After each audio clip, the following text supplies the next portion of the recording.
Hi everyone, I'm Matt Hernandez and I'm a third year civil engineering student and I'm here with Professor Lin and today we're just going to ask a few questions. How are you doing today? Good. Thanks, Matt, for taking the time to talk to me. And I'm Professor Jane Lin. I've been with the department for actually 22 years now. And my area of research and my teaching is focused in transportation engineering. Interesting. Yeah. Okay, so given that, you worked at the intersection of transportation, sustainability, and public policy. What originally drew you to transportation engineering? So I think that's a very good question. So looking back, so my undergrad education was actually in structural engineering. And then I guess the reason I kind of switched, I mean, transportation engineering is still within civil engineering, but the reason that I kind of departed from structural engineering, I think it was mainly because transportation is something we can all relate to, right? Everybody has experience with transportation, yes. Right? So I found that fascinating, and also the difference between transportation and structure is that transportation is moving things, right? Moving objects.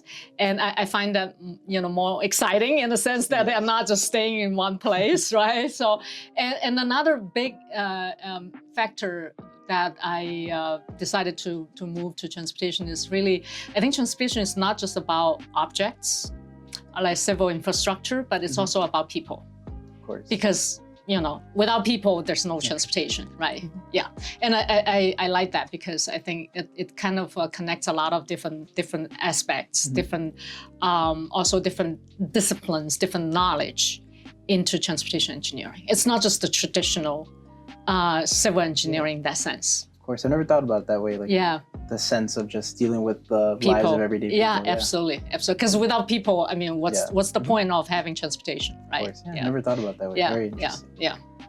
So your academic journey began in China and continued through California. How have those international experiences shaped your outlook as an educator and researcher? So I would say that, China is from the East, right? And then obviously America is in the West. I feel like I benefited from both, the East and the West culture, right? So I think I'm lucky in the sense that I extract the best from both the Oriental culture and the Western culture. And then I kind of blended them into my everyday life and into my, work professions and, my teaching and so on. So I don't want to get into details about the differences between the Oriental culture and the Western culture, but,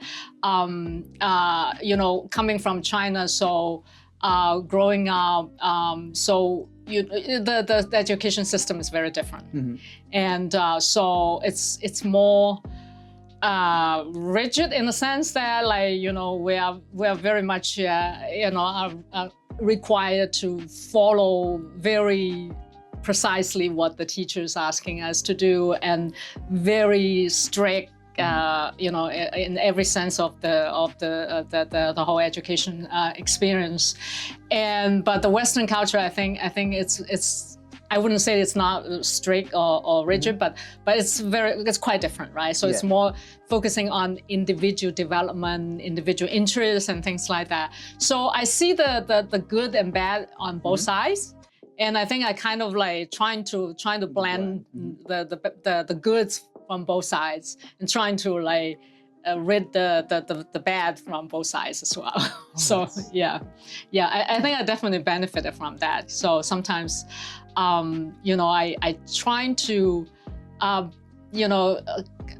inherit the more rigorous and more strict requirement from what I grew up with, but also like kind of massage it into the American culture. So sometimes things don't work here if you ask them to do exactly what I was asked to do when I grew up. But I think I can say that that's basically what I'm trying to do in my teaching and my career. Oh, very interesting. Yeah. I mean, I can tell you a lot about the differences between the two cultures, but that's not the point of this interview. Stemming from that, I would say, how do you help students understand that transportation isn't just about roads, it's about people, equity, and the environment? Oh, absolutely. So my area is in sustainable transportation. So especially focusing on environmental sustainability, because you probably know that transportation accounts for about a third of the greenhouse gas emissions and energy consumption, fossil fuel energy consumption. So it's a big contributor to the overall environment. The emissions and air pollution, and also speaking of equity. I would say that in the U.S. it's not being very well addressed because, as I mentioned, it's very auto dependent. So if you don't own a car, you have very difficulty to access transportation, right? Versus if you go to a place, even in Europe, a lot of cities have good public transportation systems. So people have a better access to transportation. So I think, and as I mentioned in the first question, the fact that I like transportation is about people, So you have to. I mean, a big part of transportation is to move people, to serve people, right? So I always trying to be mindful in my teaching. For example, in 302, which you're going to take next semester. I emphasize the first lecture. I emphasize the differences between transportation engineering and other civil engineering. Yes. So a big difference is about people. So people are involved. It's an integral part of the whole process, because people are not just the users of transportation, but they are the planner, they are the operator.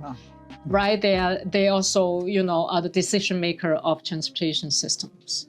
So it's important to understand, what roles people play in the entire system, because people shape the transportation system. Your demand, what your needs for transportation, right? You need to go places to do different activities that help shape the transportation system. So it's important to understand, the human factors in transportation engineering.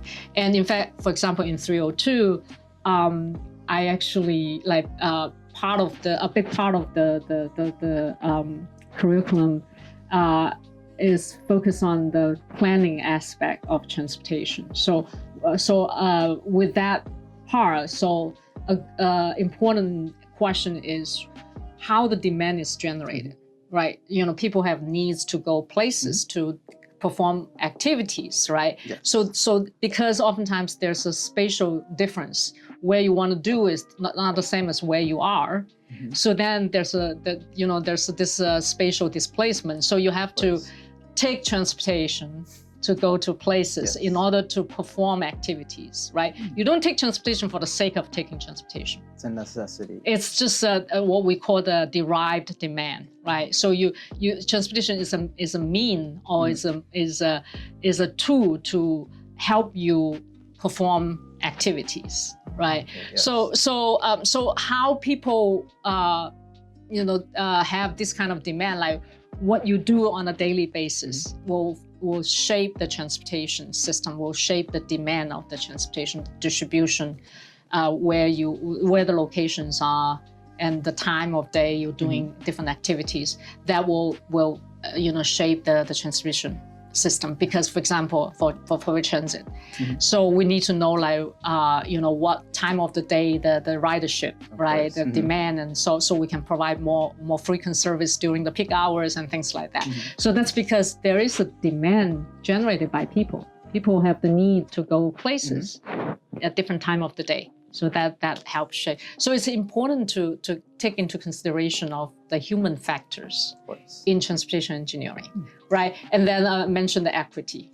So when you consider the human factors, if you design a system that very few people can access to, what's the point, right? And the environmental aspect is very important. It's very close to my my research and close to my heart, because transportation contributes a lot of greenhouse gas emissions and other pollutants. So, and if you actually look at a lot of the cities, many people actually live very close to these major highways or roadways, and they are constantly exposed to the pollution, generated from traffic. And over time they may suffer diseases, the long-term effects. So it's actually very important to look at ways to mitigate this kind of negative impacts, right? The pollution from transportation and so on. So in my other class, it's a graduate level course, 507. So we specifically look at ways to quantify the impact of transportation on the environment and ways to mitigate the impacts. Wow, that's very interesting. Very admirable as well. Thank you. I never thought about it in that way. But. So that's why in 302 I kind of also mentioned, at the beginning, I discussed like why we care about transportation, and there are other, not just about congestion or travel time, right? How fast you can go from point A to point B, but also other impacts. The environmental impact, noise is another thing, and all this equity, accessibility, all these things. We need to keep that in mind. Of course. Yeah. Very interesting. Yeah. So it's very different from, say, structural engineering, right? Of course, yeah. I am in structural analysis right now, and I've never thought about that way. Like, I think about the people in the buildings, but I don't think about anything other than them in the building. Right. Yeah. So it's very different. Yes. So you can see that civil engineering covers a lot of different disciplines, and each one has its unique features. Of course. Right. Yeah. And given that, in a time that when cities are rapidly evolving, what role do you see your work playing in shaping more sustainable urban mobility? Yeah, that's a big question. So I'm hoping people will see the values in my research. So whatever I publish or whatever project I work and the findings from the project, and the findings documented in my publications will help decision makers to practice sustainability principles in their daily jobs, in terms of transportation planning, transportation operation, and even the management, right? So, I think the key here is that I'm not a decision maker. I'm just a university researcher and a teacher, right? So I cannot say, well, I'm, based on the finding, this is what we are going to do, right? So I can only say that I can provide advice or suggestions to decision makers. So these decision makers may be someone at the Illinois Department of Transportation or Chicago Department of Transportation or CTA, right, Chicago Transit Authority. So these transportation agencies. So I am hoping that by collaborating with them, getting funding from them, and so they see the values in my research. Oh, of course. And then they will take some of this, these findings and implement in their actual planning and operations. Wow, that's so cool. Yeah, but I do want to mention one example that I found very interesting and gratifying, is that it's actually not from any research projects. It was actually a class project from 302 many years ago. So now you see in Chicago, a lot of the streets have this what's called a segregated bus lane. So you put the bus lane next to the parking lane and then the traffic lane, right? So this was not there years ago. So when I started out, I think that was probably like 15 years ago, maybe even earlier than that. I started assigning a class project. So in my 302, there's always a class project. It's a group project. So the topic I gave to the class was exactly this idea. So I said, well, you know, design the street such that you have this segregated bus lane, bike lane, and then, you know, the parking lane, and then the traffic lane. And then some years later, I started seeing, you know, it popping up on the Chicago streets. So I'm thinking maybe some of my, you know, the students who took my 302 class actually implemented this idea. Oh, that's such a great. I hope that was the case. Yeah.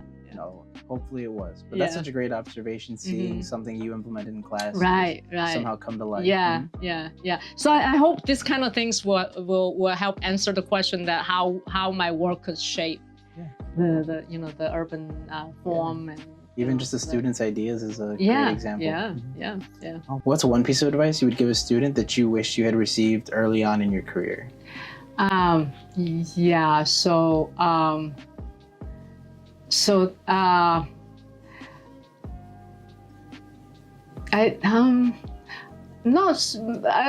don't know if it's really something that I didn't receive in my early career or not, but if I want to give a piece of advice to students, I would say that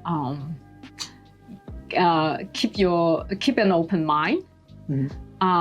You know, so a lot of this different disciplines and different domain knowledge, you know, be curious. You know, so sometimes you may think that, well, this has nothing to do with structural engineering. I'm not going to waste my time in knowing anything about that or studying anything about that. But you never know. You know, oftentimes I also tell my you know, graduate students that oftentimes, you know, you may find out, like, you know, actually some things may share very like fundamental nature of it is actually very similar. The different problems may appear differently, but fundamentally they're probably very similar problems. And then you can actually use knowledge from a different domain to solve the problem in your domain. So that's oftentimes what we encounter in research. So definitely keep an open mind, and especially in your undergrad study.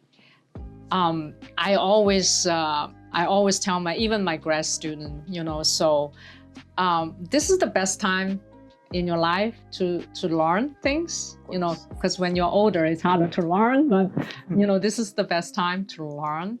You should take advantage of the time you're in the university to explore different subjects, even outside of engineering.